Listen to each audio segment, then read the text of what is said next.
Good afternoon, and welcome to today's Ad Week webinar, where we will be looking at ways you can get ready for Programmatic 3.0 and why now is the time for adaptive algorithmic advertising. And today's webinar is being sponsored by Cognitiv. I'm Stuart File, head of AdWeek's Branded Content Studio, and I will be your host for today's webinar. Before I begin, I'm just going to take a few minutes here, make sure everyone knows the features of our webinar platform and also knows what to expect from today's event. But before I even get to that, I do want to acknowledge everyone in our audience who is coming in and taking time out of your day to attend. I know that these are, just to sound cliched, uncertain times. Abnormal times, use whatever adjective you like. It's tough. We're all working remotely and, quarantined, or whatever term you want to use during these times. You might be dialing in and logging into this webinar alone. I want to let you know you're part of a much bigger audience. We've got over 500 people in the room right now, so it's going to be a really big audience. So just know that you're here with colleagues and you're here with others in the industry getting some of this great knowledge. Our webinar today should go somewhere in the 30-minute range for our actual presentation. And after that, we're going to have plenty of time for audience Q&A.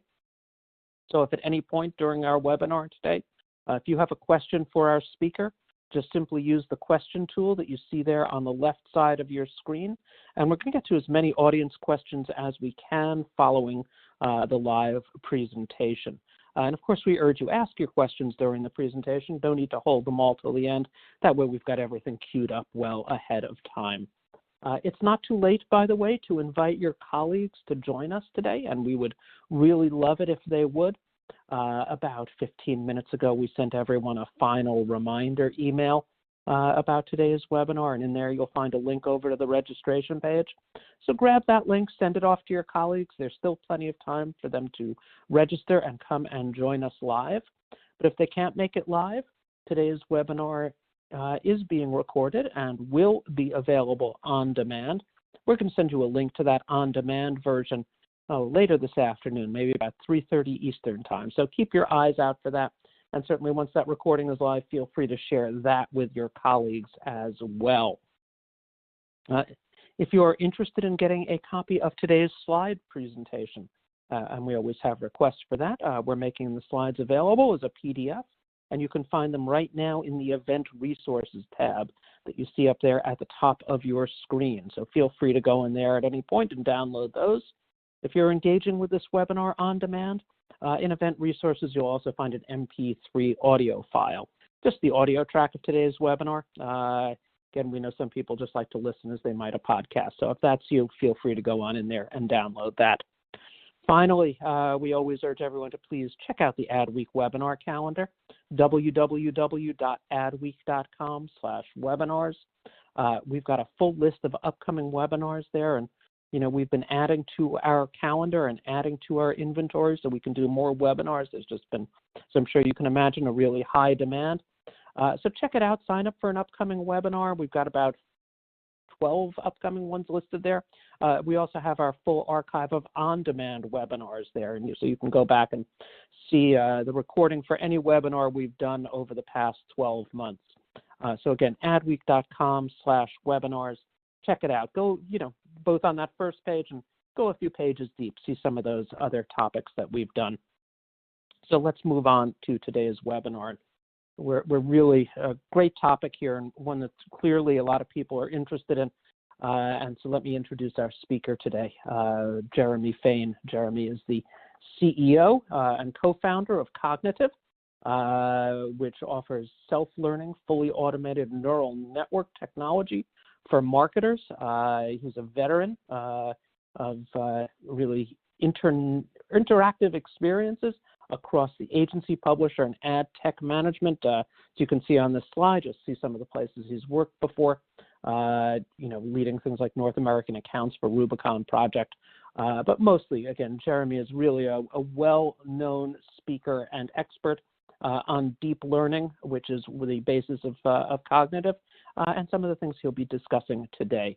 So Jeremy, welcome, and let me pass this on over to you to begin our webinar. Thank you so much, and thanks everybody for coming today. I really appreciate you taking some time out. I hope that this is informative, entertaining, and exciting. I try to make all of my presentations a little bit exciting. I just wanted to say, you know, I am dressed just like this picture right now. I put on my suit and my shirt just to get my head in the game here. So let's get started. I wanted to just quickly talk about what we're going to cover today. We're going to cover a little bit of my version of the programmatic history, the evolution of the industry over the last, let's say, 10 years now. You know, I've been doing interactive marketing for over 20 years across both buy and sell side. I started really in the consulting side of the business, and then moved to Digitas, where I was handling technology and marketing for the big blue chips. I moved on and worked for the IAB for a while, working on the sell side problems like discrepancies and standards and all the things we needed to really make this industry huge. Then at a publisher, CBS, and finally at Rubicon Project, as we pioneered programmatic itself. And with my view of what was going on over the 4 years I was at Rubicon Project, I really came to understand that the industry was evolving very quickly, but it also was evolving in a way that we needed something more than what we were getting out of the buy-side tools at the time. So that's what really we're going to talk about today. How we got here and why I believe and why we started Cognitiv to really take advantage of this new idea called adaptive algorithmic advertising. All right, so let's get started. So way back in the day, we had Programmatic 1.0, which was really just an evolution of ad networks. It was this new idea that we could get more transparency and more understanding, especially on the sell side, of how we could directly connect to buyers. And that was the vision. We were going to directly connect to the buyers and the sellers, and everybody was going to transact in real time, one impression at a time. We had sort of, you know, and look, this is my view of the industry way back in the day, especially when I was at CBS. We had 5 big buying platforms and many smaller ones, and we had 3 big main competitors in the SSP side.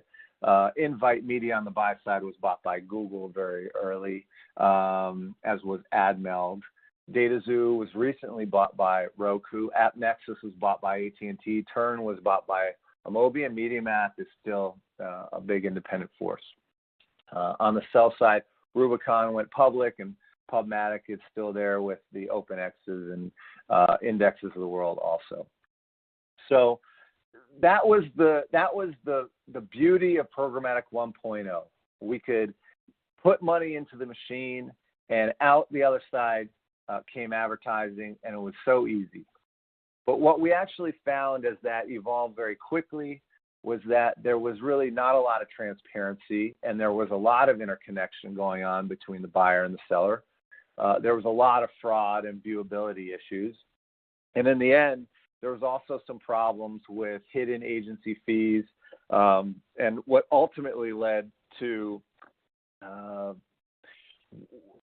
some things like the ANA study on hidden agency fees and kickbacks, and there's a bunch of things that happened that were concerning for both the buy and the sell side, based on a few what some might say bad actors. So Programmatic 1.0 was a big leap forward, but there were a lot of problems with it. So then we evolved to what I call Programmatic 2.0, which was really the rise of the self-serve platform. Now, I only have the Trade Desk logo here, but that's not to say all the other players on both sides of the fence went away. It's just that the Trade Desk became, I think, emblematic of this new wave of Programmatic 2.0 thinking.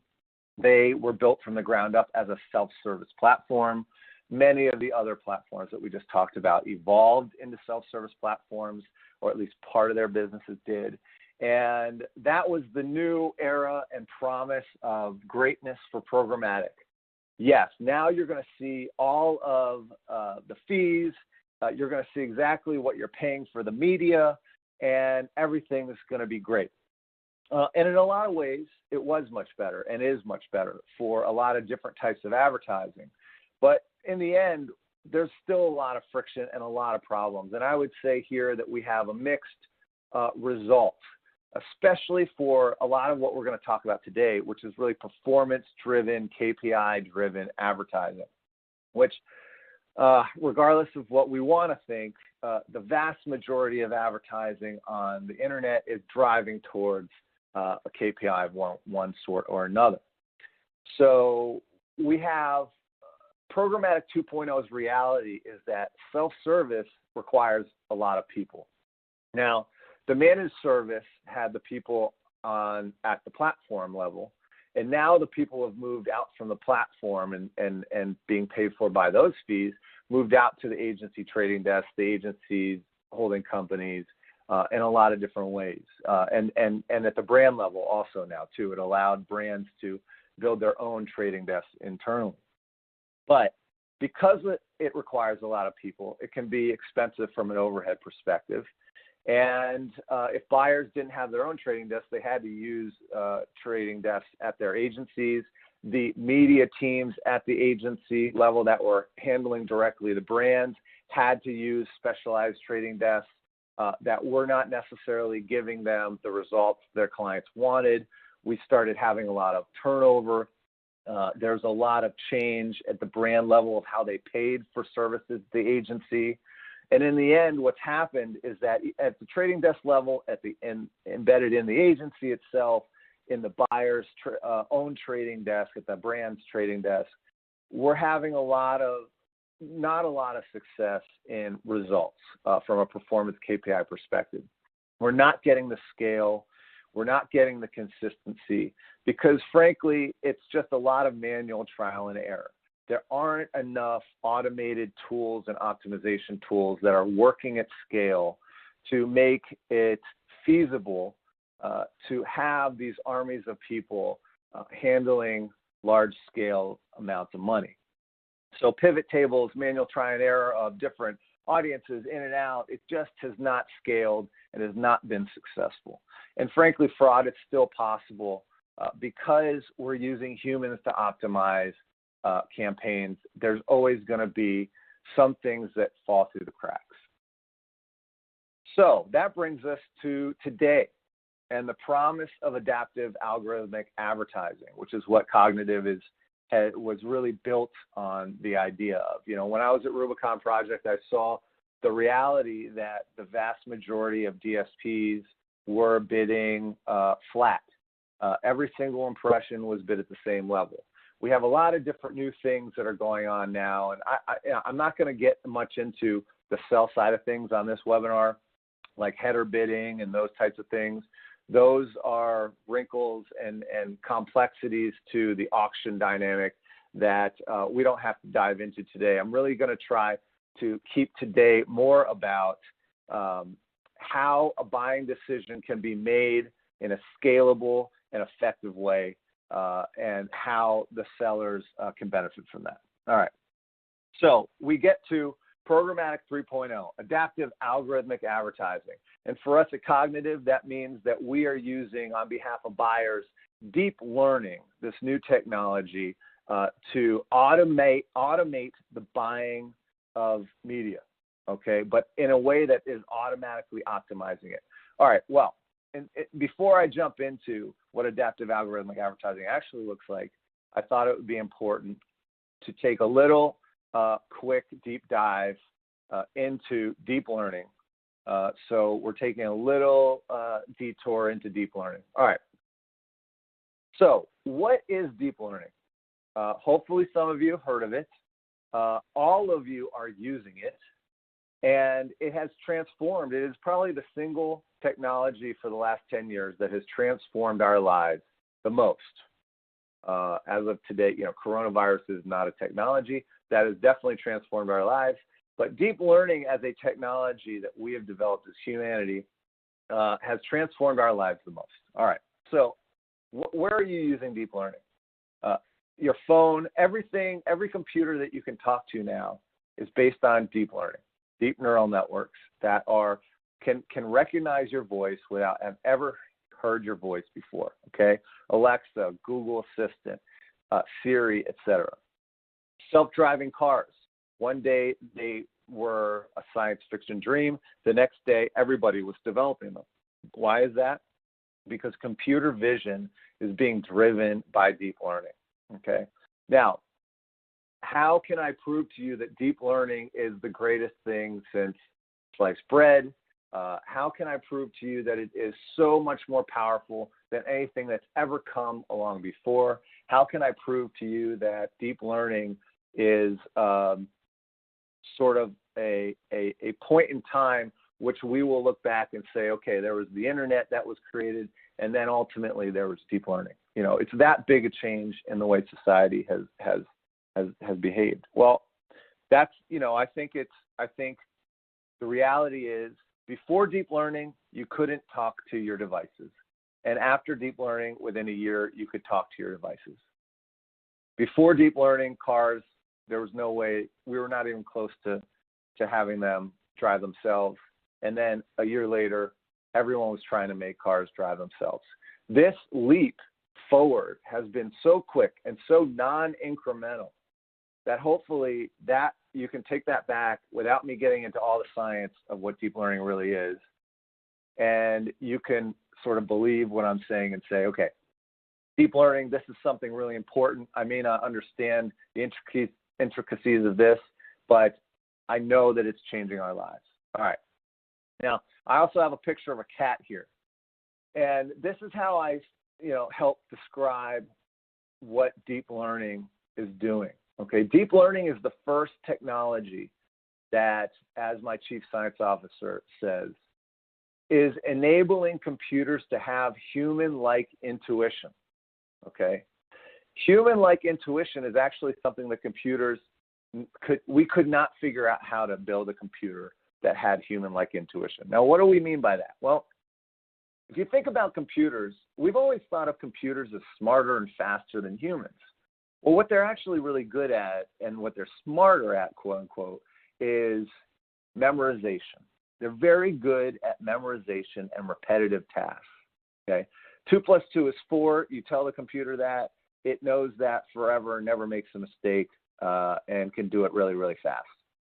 But if you think about it, humans are really bad at memorization. How long does it take us to learn something? It takes us a long time to learn math.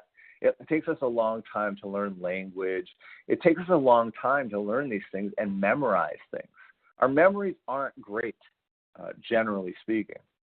Computers are almost perfect. All right. So computers' superpower has always been memorization. Our superpower as humans, and the things that computers could not do, was generalization. Okay, what we're really good at, what we're born with, is the ability to generalize patterns. Okay, when a little kid is given their first red apple, or even shown a drawing of an apple or a picture of an apple, and are told that is an apple, if you can show the child soon after that a green apple, a child can almost immediately identify that as a green apple. We can generalize patterns. We can generalize shapes. We can generalize voices. And that's another thing that why it's such a big leap forward for phones like Siri to be able to talk and understand you, is because before a person's voice was different enough from a digital perspective that we couldn't program a computer to effectively understand me versus you. But humans can always do that, right? You meet new people all the time. You can hear their voices, and they are able to say, okay, I understand your English. I understand your accented English. I've never heard that accent before, but I can understand it. we are able to generalize.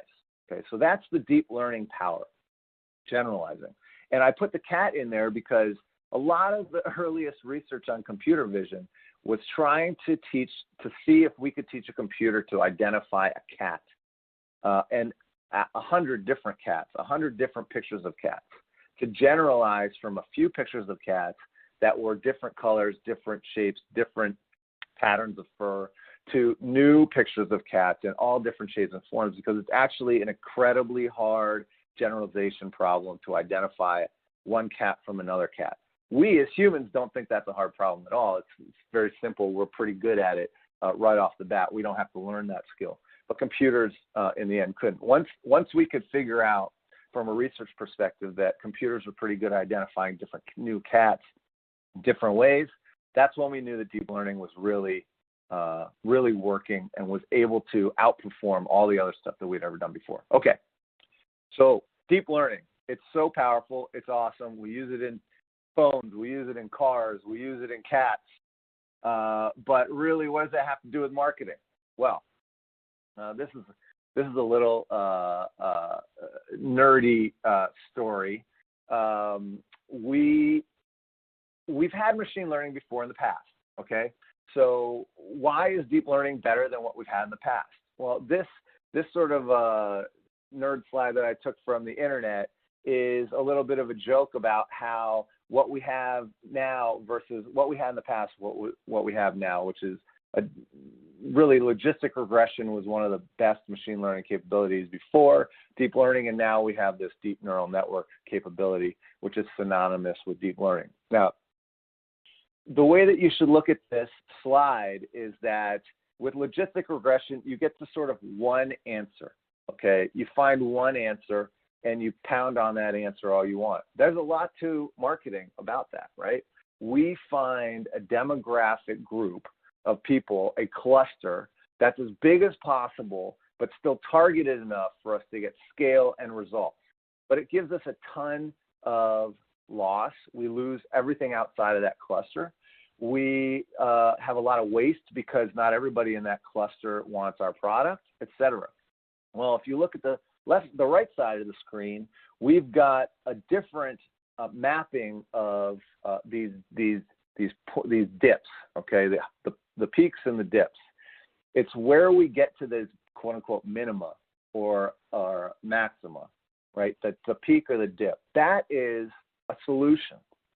Okay, those are people that we can now target with a neural network.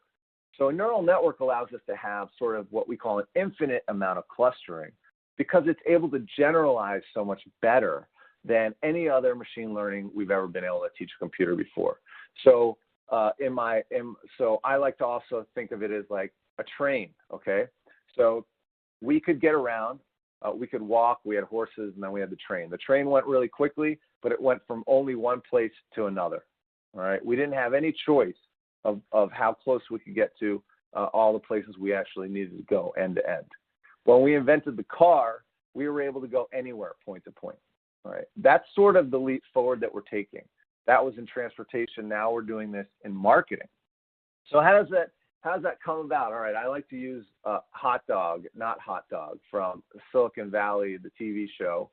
But really what's happening here in marketing is that we are doing that on a daily basis, right? All of us are looking for our hot dogs as buyers, as brands.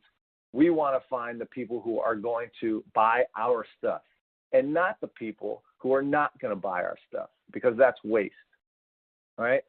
So deep learning is essentially enabling us finally to do this, okay? But what we've been doing in the past is sort of like hot dog, not hot dog, very simple, a very boring hot dog. But the reality of every brand is that your consumers, your hot dogs, come in a lot of different flavors. And the vast majority, you have people that are, let's say, are going to buy, historically sports cars are bought by men, middle-aged men, all right? Well, a lot of women buy them. A lot of older people buy them. A lot of younger people buy them. But most of the people that buy them, they supposedly, I'm guessing, is men that are middle-aged, right? That's the stereotype, right, of the midlife crisis, et cetera, right? But what about all the others? Okay, what about all the other hot dogs that look like this and like that? There's tons of different flavors of hot dogs. I found a lot of different pictures on the internet that illustrate this. You could get the grossest hot dogs, you get the greatest hot dogs. They all are hot dogs. And they are all people who probably more effectively than guessing some other big group of people are going to buy your product. And that's what deep learning has allowed us to do. Take a regular hot dog, generalize it to all these other flavors of hot dogs, become much more efficient, and create these infinite clusters. All right. Deep learning done. Back to Programmatic 3.0. All right. Programmatic 3.0 is what I call adaptive algorithmic advertising. It is the next stage of evolution for programmatic. All right. Self-serve was a good idea and a good experiment, and frankly, works for non-performance KPIs, branding campaigns, doing very simple things like trying to get reach. Self-serve is perfect for that. But it's not perfect at all for trying to drive performance at scale. Okay? It requires, let's review, it requires too many people. They're manually optimizing. You no longer have to use your own trading desk at the holding company, but you still have to pull lots of levers and try lots of different things. And frankly, the clicking the button on auto optimize on any of these DSPs just isn't working for you, because it's not really optimized just for you and your brand and your KPI and your line item at the time. And frankly, fraud is still possible. All right. So how does algorithmic advertising and deep learning fix these problems? Well, number one, we're all buying in real time now, okay?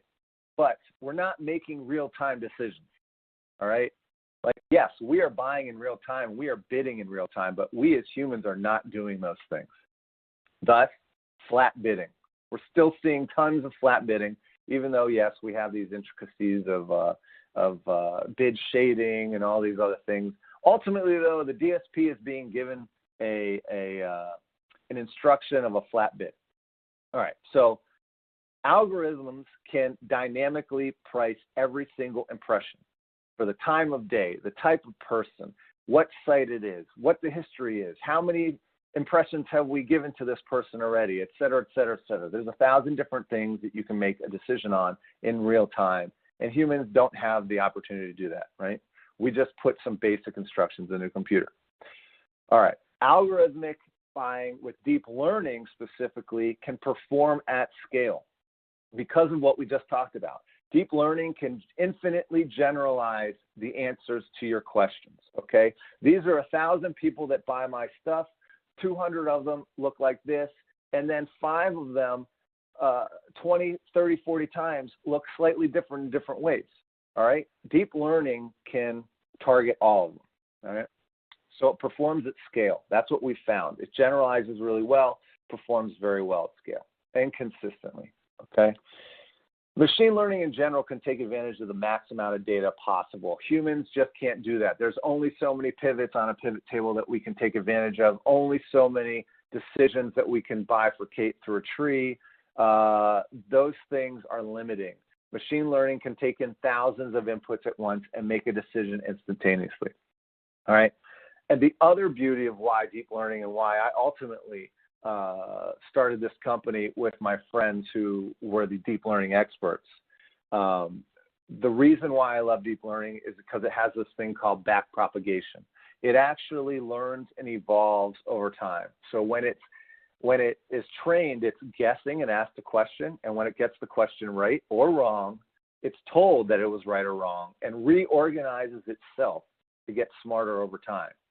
So not just when we're training it before we launch this neural network algorithm to buy media or to score audiences, it takes feedback on a regular basis and gets smarter all the time. Instead of us retraining a new model, instead of us going back to the drawing board with a whole data science team to try something different, the algorithms adapt on their own. And in fact, what we'll see in a few slides is it adapts and changes as things like coronavirus come and change the way that we consumers behave, all right?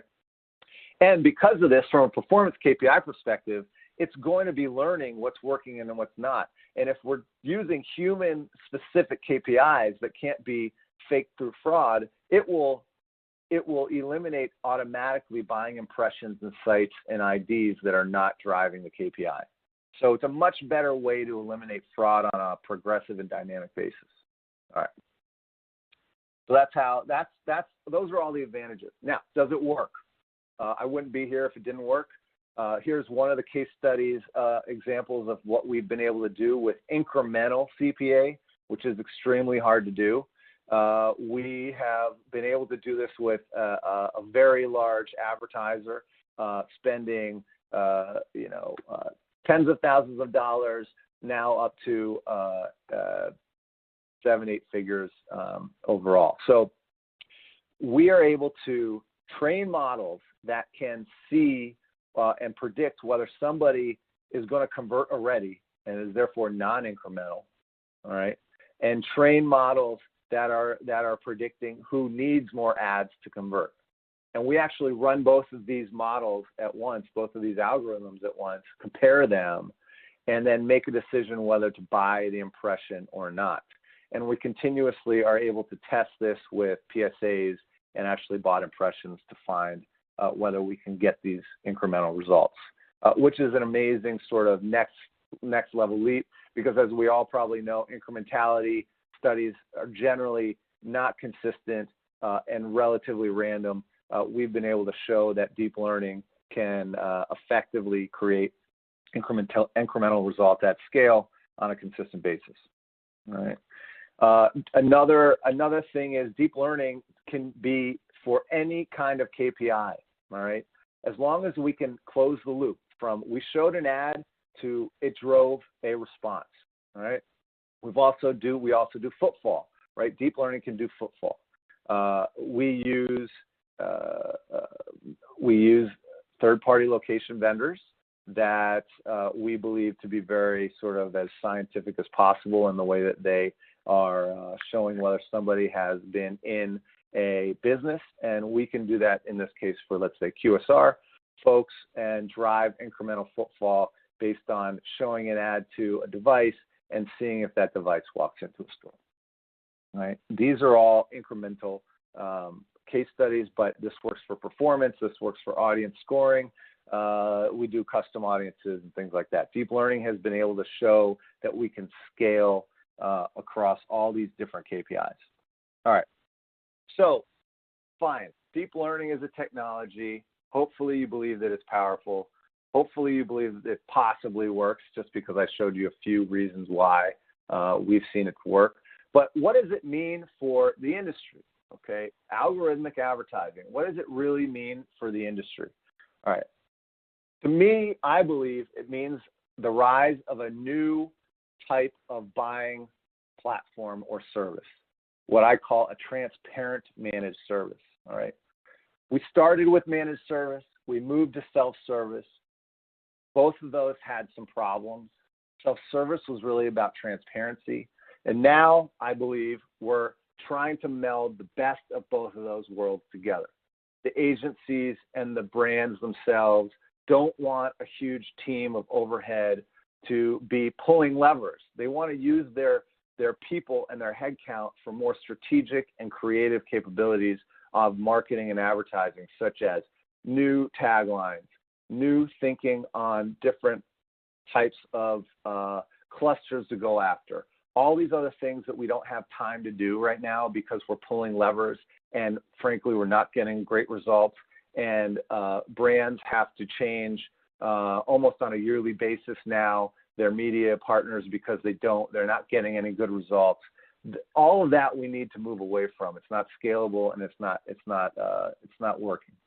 All right. So now we have this rise of the idea of the transparent managed service.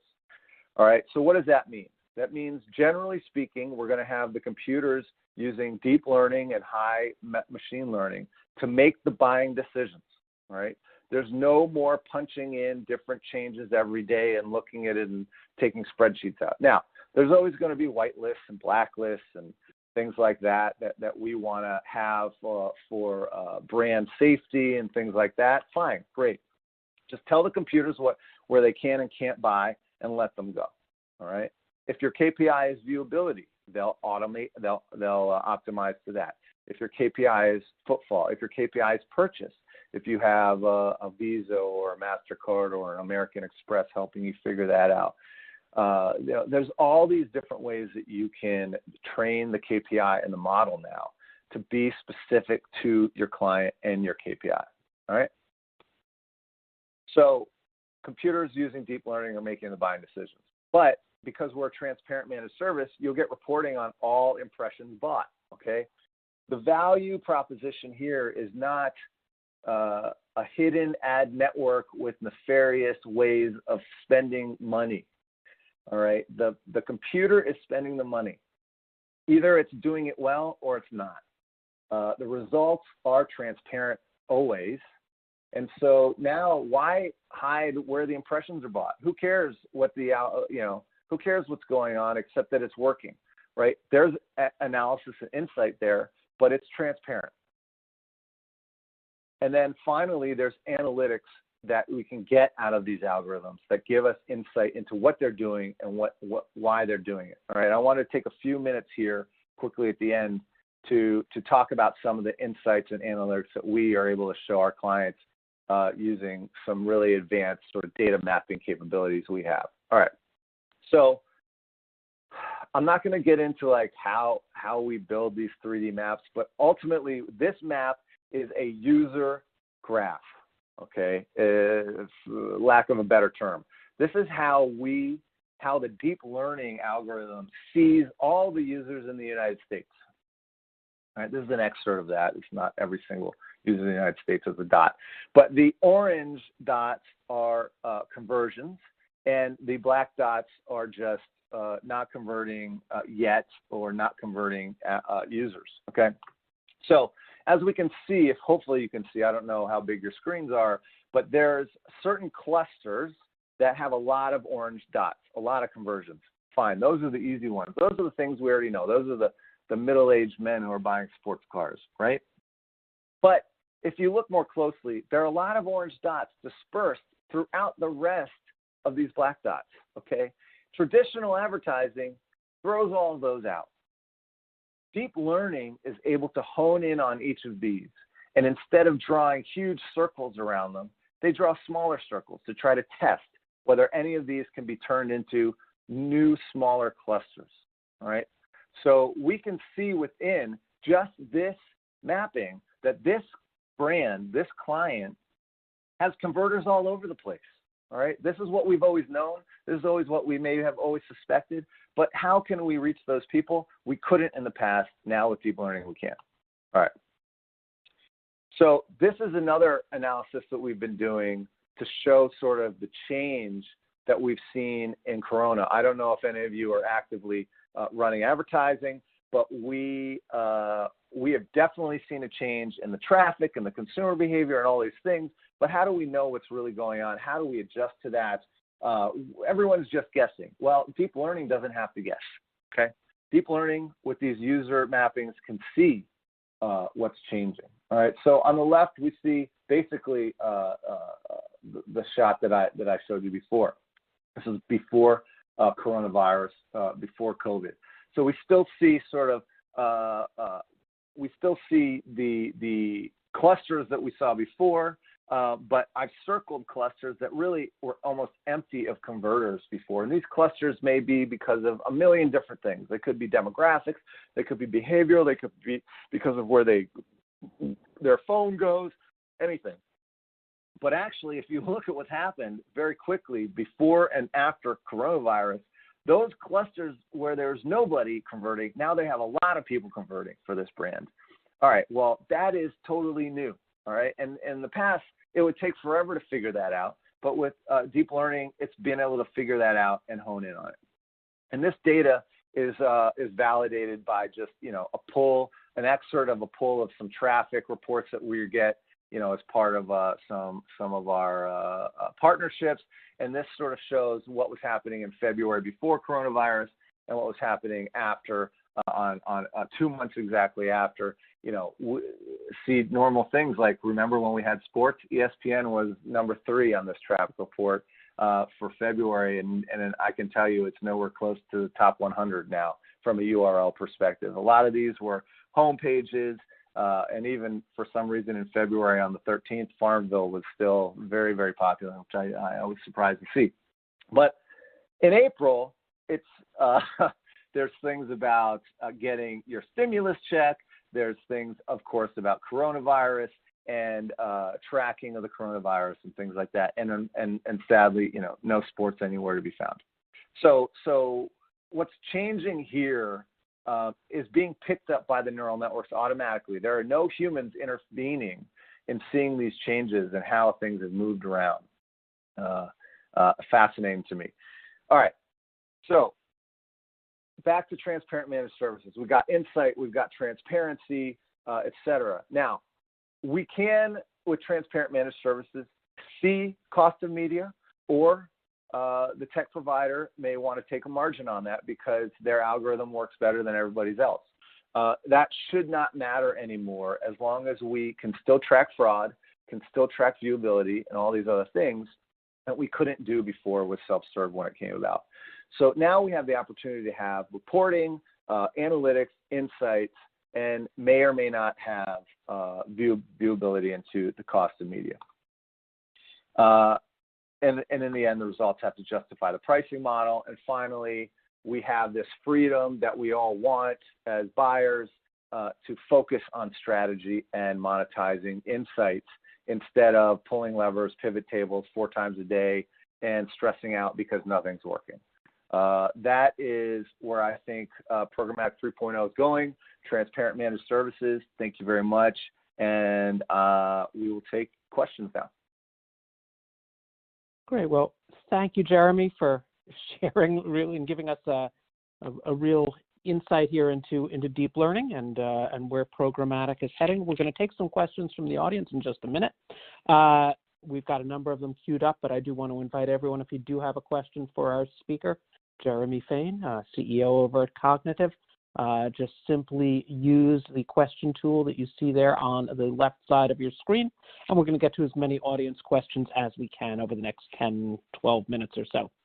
Some quick reminders for everyone. First off, if you do want a copy of today's slides, you can get them right now from the Event Resources tab, top of your screen. So go on in there. You can grab a PDF of the deck. Feel free, of course, to share that with your colleagues or refer back to it. Also, if you want to return and listen to this webinar again, or you have a colleague who you think would be interested, today's webinar has been recorded and will be available on demand, and we're going to send you a link to that on-demand version, about 3:30 Eastern Time today. So check your email. We're going to get that over to you then. So let's move into these questions that are starting to come in fast and furious here, Jeremy. Can we talk a little bit about sort of understanding, timing here, right? One of the things about machine learning and deep learning is that it sort of takes some time as you sort of build out those models. Can you get a sense of sort of how quickly these algorithms can really adapt? Yeah, great question. Right now, we are at a stage where we need 1,000 signals to get started. For most advertisers, especially larger advertisers, let's say Fortune 1000 advertisers, that's not a problem. You can get 1,000 conversions on your website, 1,000 people walking into a store, 1,000 and this or that. I would say right now, deep learning is not working very well for low data, low conversion types of organizations such as B2B, especially high value B2B. It's really tough on that. From a media buying perspective, but it's still being used a lot in sales tools and things like that, and messaging and figuring out when to send emails and all those kinds of things. So it can be used in a lot of different ways, but specifically in this case for media and audience scoring, there generally has to be about 1,000 signals to get started. And so once that's done, obviously, these models, right, things change quickly. So with all this in mind, do they start to get retrained as they go on? Or is this all, again, all part of the evolution once it's trained and begins to identify as things evolve and continues to sort of self-train? The ideal, which we've found to be pretty workable, is that once you have a well-trained algorithm that you like and is working pretty well, it will continue to learn and adapt on its own. Sometimes in the end, what we do at Cognitiv is we train lots of different models, sometimes 1,000, and we pick the best ones out. We're sort of birthing 1,000 little brains all at once, and we choose the best one in the end. So it's not, I think that the real question is sometimes when things change drastically, like coronavirus, can the model keep up with the change, the rate of change? We've found that most of the time that's true.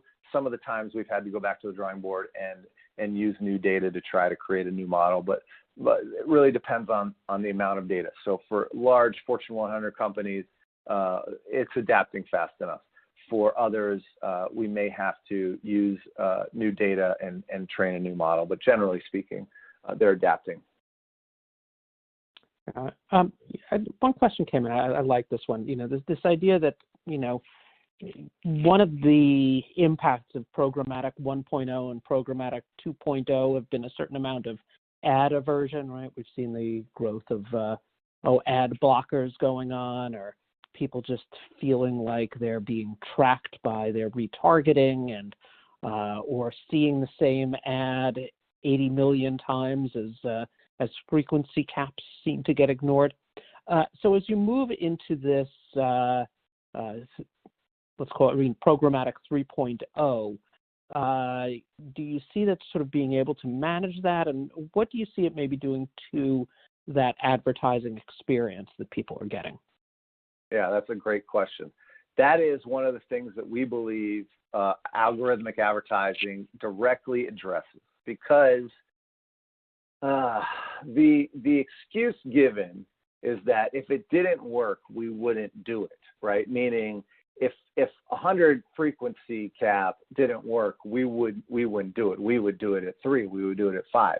But that, I think we all know, is not true. I think that it's the inability for a human to actively treat each person differently. Okay, 100 frequency cap may work at a large scale, but it will turn off so many people that maybe it doesn't matter, right? The beauty of deep learning and the beauty of the algorithms that we're using is that it treats every person differently. These people may need 20, 30 hits to get them to convert. But these people, after 2 or 3, they won't convert, and we know they won't convert, right? So that is the very cool part of what we're able to do, is that we don't have generally a frequency cap unless the client requires it. It's dynamic for every user, which generally is a cluster, but for every user. Got it. So as you're looking to use these kinds of tools, so is there a tool that sort of needs to fit into the media landscape that one plugs deep learning into? That's a great question. So we started Cognitiv with the idea that we would just be algorithm as a service company, and that we'd be able to plug these into all of the DSPs that exist out there. The reality, unfortunately, right now is that the DSPs that do exist are not built to enable deep learning algorithms at all. Some of them are hacking their way into decision trees, which is an easier to understand but far less powerful and generally not scalable solution. And so what we've had to do was build all those plugs for our buyers and clients, so that basically you come to us and it's plug and play.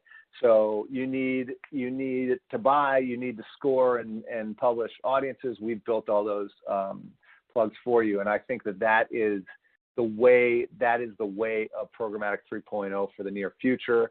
You'll see folks like Cognitiv coming up and building all these plug and play capabilities for you. So all you have to do is plug data in all the standard ways, meaning cookies, email hashes, footfall location, things like that, and it'll all work with these types of vendors.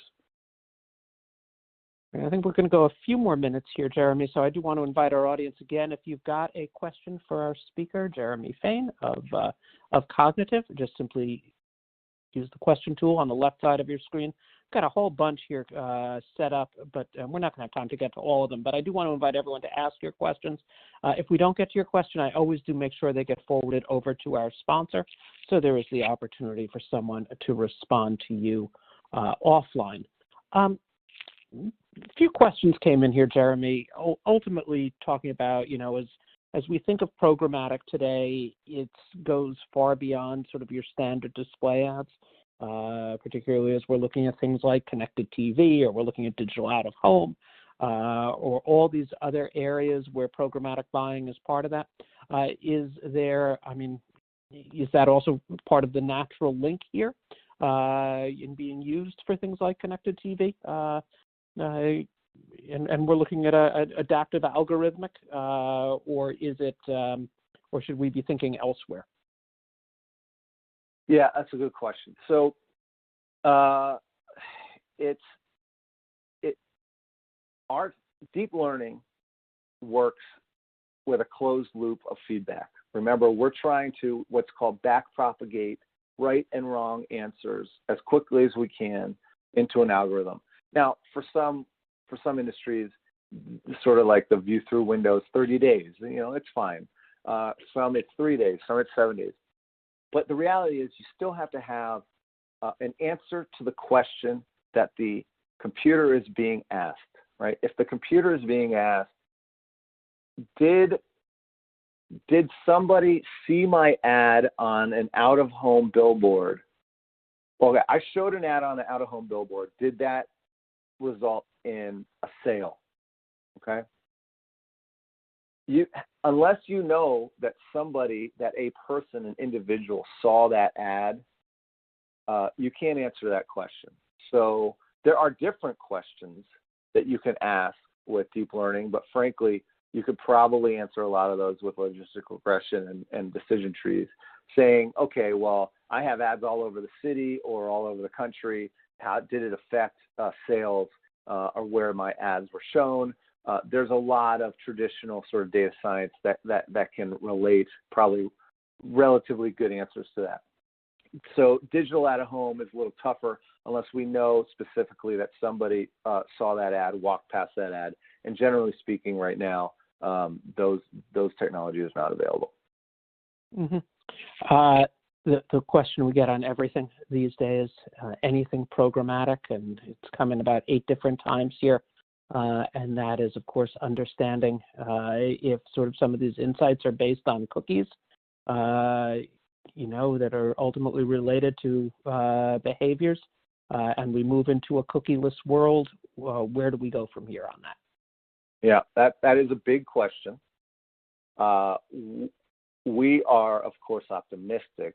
We're both optimistic and pessimistic in our answer. We're optimistic that publishers and advertisers will continue to want a direct one-to-one attribution capability for digital advertising, whether the browsers want it or not. And in my years of working with the IAB and now the Tech Lab and things like that, I think the reality is money talks, and advertisers and publishers will come to an agreement on a system that enables that and enables one-to-one attribution because advertisers demand it and are used to it at this point, and they will develop that alternative to cookies. However, that may not happen. Sometimes people can't agree on things. I've seen that too. And for us at Cognitiv, we are specifically working on a lot of different non-cookie solutions, helping advertisers understand contextual targeting a lot better, using deep learning for natural language processing, all these other things that deep learning can do besides sort of this one-to-one big data question on user attribution. We'll be able to use deep learning also in a lot of different ways. Unfortunately, that would, I think, be a disaster for advertising in general, especially for brands who are used to being able to make scientific and smart decisions with their buying. So I'm a big proponent of developing a non-browser solution so that we don't have to be held hostage any longer by the browsers. Got it. Well, Jeremy, we're fast approaching the top of the hour here. I want to thank you for sharing all the information. I can tell you from some of the comments coming in the Q&A, audience shares that. A lot of accolades coming in here. So thanks again for sharing that. Let me just get to this last slide here and at least post some contact info for anyone who sees that here related to Cognitiv as you want to learn more. And again, just some final reminders here to our audience. First off, if you want the slides, you find them right now, Event Resources, top of your screen on that tab. Check your email 3:30 today. You're going to get that link over to the on-demand version. And if you've got colleagues who are interested, have them register now. We'll send them that link that same time as well. And finally, please, adweek.com/webinars, our webinar calendar. See what we've got coming up, lots of different topics. Sign up for an upcoming webinar. Check out one of our archive of on-demand ones. We love having you around here. So again, thanks to our speaker today. Thanks to our audience for taking time out of your busy day. And we look forward to seeing everyone at an upcoming Ad Week webinar.